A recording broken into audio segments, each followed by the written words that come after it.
नमस्कार, वणक्कम, सत श्री अकाल। कैसे हैं प्रभु। पिछले दो वीडियोस में हमने ऑक्शन को दो अलग अलग भागों में देखा। एक तो वो खिलाड़ी जो पैसा लेकर गए आपकी उम्मीदों से ज्यादा या कम। अगले भाग में उन खिलाड़ियों की बात की जो ऑक्शन का हिस्सा नहीं बने, जो किसी टीम का हिस्सा नहीं बने। तो आपकी प्रतिक्रियाएं मिल रही हैं। कुछ एक खिलाड़ियों ने भी मुझे फोन करके मैसेज करके बताया है कि उन्हें भी अच्छा नहीं लगा। जाहिर तौर पर किसी खिलाड़ी को अच्छा नहीं लगेगा अगर उसका किसी टीम में चयन ना हो, पर हमें आगे बढ़ना है। और आप लोग, प्रभु लोग, बहुत दिनों से प्रतीक्षा कर रहे थे स्वॉस एनालिसिस की, तो स्वॉस एनालिसिस इस वीडियो में शुरू कर रहा हूं। सबसे पहले बारी बिल्कुल बनती है डिफेंडिंग चैंपियंस की, पुनेरी पल्टन की। उसके बाद ये पर्चियां तैयार हैं बची हुई 11 टीम्स की। इन्हीं में से एक पर्ची उठाई जाएगी और पता चलेगा किस टीम का अगला मैं स्वॉस एनालिसिस करूंगा। तो आइए, डिफेंडिंग चैंपियंस 2 बार फाइनल खेल चुकी पुनेरी पल्टन की सबसे पहले बात कर लेते हैं।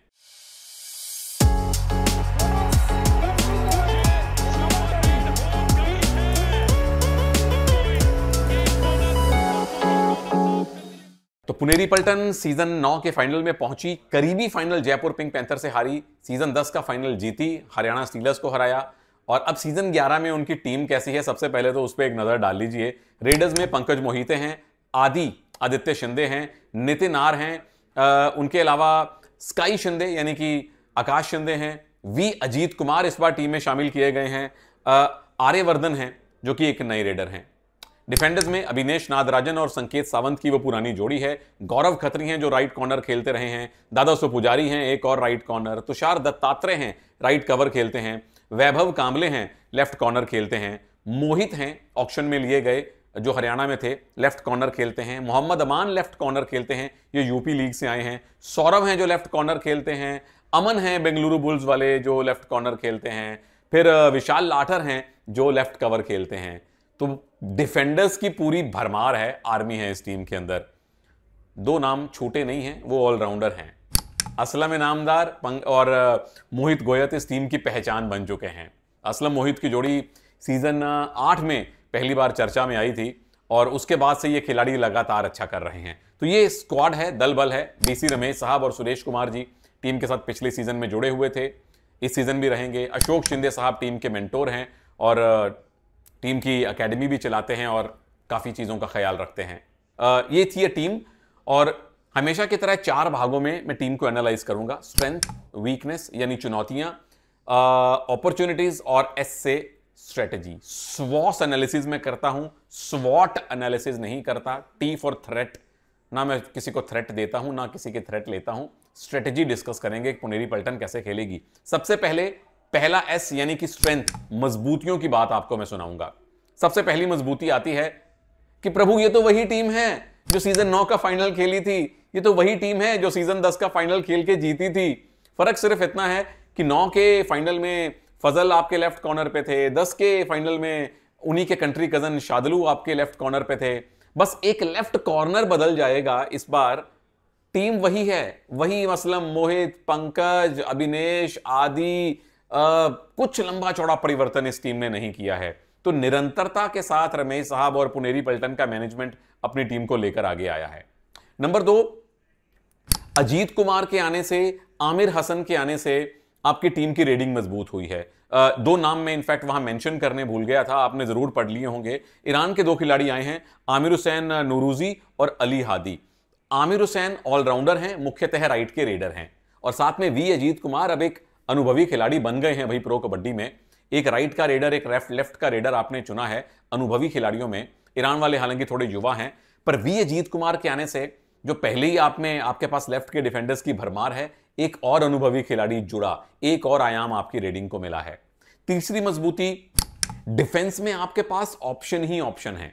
मतलब जब फजल को छोड़ा गया सीजन 10 से पहले तो लाइक फॉर लाइक आप शादलू को ले आए और शटर बंद कर लिया। जब शादलू को छोड़ा गया तो प्रभु लोगों ने सवाल किया कि शादलू को क्यों छोड़ा गया, क्योंकि टीम के पास जो पर्स बचा हुआ था और शादलू की जो रिटेंशन वैल्यू होती वो ज्यादा होती। शादलू को दोबारा नहीं लिया, ले सकते थे, हालांकि पूरा पर्स आपका खत्म हो जाता, तो एक शादलू की जगह आपने बहुत सारे खिलाड़ी ले लिए। तो अब लेफ्ट कॉर्नर में आपके पास विकल्प ही विकल्प हैं। सबसे पहले तो वो मोहित हैं जो हरियाणा के लिए लेफ्ट कॉर्नर खेले थे। उसके बाद आपने लिया मोहम्मद अमान को, जिन्होंने यूपी लीग देखी मेरी तरह, मतलब मैंने तो कमेंट्री भी की थी। मोहम्मद अमान नंबर 1 डिफेंडर थे यूपी लीग के, बहुत शानदार डिफेंडर हैं और अगर स्टार्ट करें तो मुझे हैरानी नहीं होगी। फिर आपने अली हादी को ले लिया जो राइट कॉर्नर खेलते हैं, उसके अलावा सौरभ हैं जो लेफ्ट कॉर्नर खेलते हैं, और फिर वो अमन जो बेंगलुरु बुल्स में खेलते हैं। तो दो ऐसे खिलाड़ी जो लगातार प्रो कबड्डी खेल रहे हैं, एक ऐसा खिलाड़ी जो यूपी लीग से आया है। तीन तीन बेहतरीन विकल्प आपके पास हो गए लेफ्ट कॉर्नर में। उसी तरह से आपके पास लेफ्ट कवर में भी विकल्प हैं। एक तो आपने विशाल लाठर को ले लिया, उसके अलावा संकेत सावंत आपके पास पहले से है ये हैं। तो लेफ्ट के डिफेंस में आपके पास ऑप्शंस की भरमार है जो टीम को मजबूती देता है, जो आपको विकल्प देता है। चौथी मजबूती आती है कि टीम में जो एक ब्लेंड है यूथ का और अनुभवी खिलाड़ियों का, क्योंकि अब असलम और मोहित यूथ में नहीं आते। नौजवान जरूर हैं पर वो कम अनुभवी खिलाड़ी नहीं हैं। 3-3 सीजन खेल चुके हैं। अजीत कुमार का संभवतः ही 5वां सीजन होने वाला है। उसी तरह से विशाल लाठर 3-4 सीजन खेल चुके हैं। तो अभिनय संकेत भी सीजन 8 से लगातार बने हुए हैं। उसके अलावा बहुत सारे यंग प्लेयर हैं जो यंग होते अनुभवी होते हुए भी बहुत ज्यादा उम्र दराज नहीं है।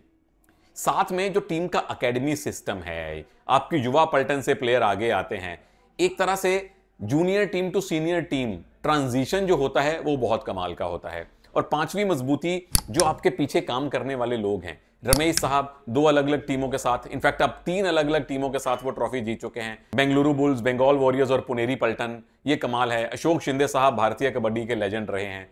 तो पीछे आपके जो गुरुजन हैं वो भी उतने ही कमाल के हैं। दूसरी चीज वीकनेस यानी कि चुनौती टीम के लिए क्या रहने वाली है इस सीजन में। पहली चुनौती जो बड़ी चुनौती है जो टीम के लिए वो ये है कि तीसरा फाइनल खेलेंगे क्या, क्योंकि इससे पहले 3 फाइनल यू मुंबा ने खेले हैं, 3 फाइनल पटना पायरेट्स ने खेले हैं और जीते हैं। इनफैक्ट पटना 4 खेल चुकी है। तो यह चुनौती होगी अपने प्रदर्शन को निरंतरता से जारी रखना। क्या डिफेंडिंग चैंपियन ट्रॉफी को डिफेंड कर पाएंगे, दोबारा उठाएंगे या कम से कम फाइनल पहुंचेंगे। दूसरी चुनौती, महाराष्ट्र कबड्डी का बहुत बड़ा गढ़ है। हरियाणा की तरह इकलौता स्टेट है जिससे 2 टीम्स आती हैं। उसकी एक धरोहर यू मुंबा है जो पहले 3 सीजन फाइनल खेली। पिछले कुछ सीजन से यू मुंबा उस स्तर पे नहीं खेल रही। पिछले कुछ सीजन से पुनेरी पलटन उस स्तर पे खेल रही है। तो महाराष्ट्र की कबड्डी की जो पताका है, क्या पुनेरी पलटन यू मुंबा की तरह आगे लेके जा पाएगी। तीसरी चुनौती आती है, शादलू पिछले सीजन के नंबर 1 डिफेंडर थे। 99 टैकल पॉइंट और 27 रेड पॉइंट उनके थे। उनकी जगह आप 4 खिलाड़ी लेकर तो आए हैं, लेकिन जो भी लेफ्ट कॉर्नर खेलेगा उसको पता है कि उसने शादलू और फजल जैसे खिलाड़ियों की जगह ली है। वो परफॉर्मेंस प्रेशर क्या वो खिलाड़ी झेल पाएगा? मुझे उम्मीद है हां। अगली चुनौती आती है खिलाड़ियों की मैनेजमेंट में, क्योंकि आपके पास रेडर्स में पहले ही ऑप्शंस कम नहीं थी। असलम, मोहित, पंकज, आदित्य शिंदे, आकाश शिंदे, अब अजीत कुमार भी आ गए हैं। तो 6 रेडर्स में से आप किस समय खिलाइएगा और कब नहीं खिलाइएगा, मैन मैनेजमेंट करना अब गुरुजनों की चुनौती है। अगली चुनौती आती है अजीत कुमार और विशाल लाठर के लिए, क्योंकि ये दोनों खिलाड़ी पहली बार पुनेरी पलटन में आए हैं। अजीत कुमार यू मुंबा से जयपुर होते हुए यहां आए हैं। विशाल लाठर भी जयपुर पिंक पैंथर्स के साथ खेल चुके हैं। पुनेरी पलटन के साथ उनका पहला स्टेंट है। तो दोनों इस टीम के सेटअप में पहली बार आए हैं और इस टीम के साथ मैंने काफी वक्त बिताया है पिछले साल। एक परिवार की तरह यह टीम रहती है। तो उस परिवार के नए सदस्यों के तौर पे विशाल और अजीत का जुड़ना उनके लिए पर्सनल तौर पे चुनौती होगी। तीसरी बात पे आइए अपॉर्चुनिटीज, मौके कौन से हैं।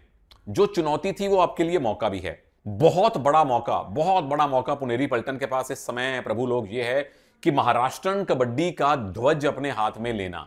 यू मुंबा पहली बहुत बड़ी कामयाब, बहुत बड़ी फ्रेंचाइजी प्रो कबड्डी की। पुनेरी पलटन उससे ज्यादा कामयाब, तकरीबन उतनी ही कामयाब हो चुकी है। 2 फाइनल आपने भी खेल लिए। पर हरियाणा के बाद जो सबसे बड़ा गढ़ माना जाता है वो महाराष्ट्र है, या कबड्डी का घर जो माना जाता है वो महाराष्ट्र है। कबड्डी का उद्गम यहां से हुआ ऐसा माना जाता है। तो उस महाराष्ट्रन कबड्डी को, उस धरोहर को संभालना, उसे आगे लेके जाना फिलहाल पुनेरी पलटन वालों की जिम्मेदारी है। दूसरा मौका आता है असलम और मोहित के लिए, क्योंकि जब भी आप प्रो कबड्डी के ऑलराउंडर्स की बात करते हैं, मंजीत छिल्लर याद आते हैं, संदीप नरवाल याद आते हैं, दीपक निवास हुड्डा, राजेश नरवाल, अनूप कुमार, ये तमाम ऑलराउंडर्स याद आते हैं। 3 सीजन हो गए। इस सीजन में भी ये दोनों खिलाड़ी असलम मोहित अगर बेहतरीन खेल गए तो इनको भी आप लोग प्रो कबड्डी के गोटेड OGOPs वाले ऑलराउंडर में गणना करेंगे। तो इन दोनों खिलाड़ियों के लिए व्यक्तिगत तौर पे ये मौका है। अगला मौका आता है अभिनेश और संकेत की जोड़ी के लिए। क्योंकि जोड़ियां हमेशा प्रो कबड्डी में याद रखी जाती हैं। सुरेंद्र मोहित की जोड़ी, सुनील परवेश की जोड़ी, मेरे लिए रिंकू बलदेव की जोड़ी बंगाल में, अमन सौरभ नांदल की जोड़ी। पर कवर्स में अब तक एक ही जोड़ी ज्यादा विख्यात रही है, वो है सुनील और परवेश की। अगर संकेत और अभिनेश इस बार भी बेहतर खेल जाते हैं तो फिर कवर की जोड़ी के तौर पर आप खुद को स्थापित कर लेंगे। आखिरी अपॉर्चुनिटी, आखिरी मौका आता है उस खिलाड़ी के लिए जिसे लेफ्ट कॉर्नर खेलने का मौका मिलेगा, चाहे वो अमन हो, चाहे वो मोहम्मद अमान हो, चाहे वो मोहित हो या कोई और खिलाड़ी हो। क्योंकि शादलू और फजल की जगह अगर आप खेल रहे हैं तो आप पे नजरें रहेंगी। अगर आपने इस मौके को कैश करवा लिया तो फिर आप भी एक सुपरस्टार बन सकते हैं। अंत वाले पॉइंट पे आइए, स्ट्रेटजी क्या रहने वाली है, क्या हो सकती है पुनेरी पल्टन की इस सीजन में। सबसे पहले मुझे लगता है कि सीजन की स्टार्ट धीमी करने की जरूरत नहीं है। आपके पास युवा फास्ट रेडर हैं जो अनुभवी हो चुके हैं, जो हर रेड में पॉइंट लाने की कुव्वत रखते हैं। मुझे ऐसा लगता है कि अग्रेसिव स्टार्ट करनी चाहिए पुनेरी पल्टन को। पहले 4-5 मैच लगातार जीतिए, दूसरी टीम्स पे प्रेशर बनाइए। नंबर 2, एक अलग ब्रांड की कबड्डी खेल रही है पुनेरी पल्टन, जिसे वो पल्टन ब्रांड ऑफ कबड्डी कहते हैं, या कह सकते हैं, या आप चाहें तो कहलवा सकते हैं। और वो है कि किसी भी तरह में, किसी भी सिचुएशन में निर्भीक होकर खेलना, बिना डरे कबड्डी खेलना। जो भी हालत हो मैच की, आखिर तक फंसे हुए मैच ये लोग निकालते हैं। अंतिम रेड पे जाके असलम जैसे रेडर मैच निकालते हैं, डिफेंडर उनका साथ देते हैं। तो उस ब्रांड ऑफ कबड्डी को आगे लेके जाना, डू और डाई रेड को भूल जाना और अग्रेसिव ब्रांड ऑफ कबड्डी खेलना। तीसरी स्ट्रेटेजी जो मुझे लगता है जो टेक्टिकल एक पार्ट रहने वाला है, जो भी लेफ्ट कॉर्नर खेलेगा नया कॉम्बिनेशन होगा राइट कॉर्नर के साथ। अमन हो, अमान हो, मोहित हो या कोई और खिलाड़ी हो, वो गौरव खत्री के साथ संभवतः पहली बार खेलेगा। इस नए कॉर्नर कॉम्बिनेशन को थोड़ा ध्यान रख के खेलना पड़ेगा 2-3 मैचेस में, कि अग्रेसिव हो लेकिन साथ में कॉशियस स्टार्ट हो। जब तालमेल बन गया दोनों कॉर्नर्स का और कवर्स का आपस में, तो फिर आप उसी ब्रांड की कबड्डी खेलिए।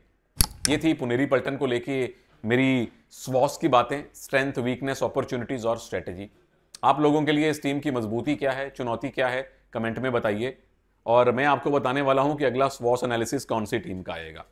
बची हुई 11 टीमों की पर्चियां इस ग्लास में हैं और अगली पर्ची मैंने 11 नाम डाले हैं ईमानदारी से। हा, क्या आप उल्टा पढ़ सकते हैं? T titans, Telugu titans. Pawan इस टीम में वापस चले गए हैं। उसके अलावा इस टीम ने के हुड्डा साहब टीम के कोच हैं। कृष्ण ढुल को वो दबंग दिल्ली से ले आए हैं। विजय मलिक को वो दबंग दिल्ली से यूपी घुमाते हुए ले आए हैं। वो टीम है जिसके सबसे बड़े सुपरस्टार राहुल चौधरी ने कुछ दिन पहले प्रो कबड्डी को अलविदा कहा है। वो टीम है जहां टीवी के सबसे ज्यादा रेटिंग्स आती हैं। वो टीम है जो कभी तक फाइनल नहीं खेली, कभी ट्रॉफी नहीं जीती। क्या इस बार ऐसा हो पाएगा? तो एक छोटी सी झलक मैंने आपको दे दी है। विस्तार से तेलुगु टाइटंस की चर्चा करूंगा अगले वीडियो में। इजाजत दीजिए, नमस्कार, जय हिंद।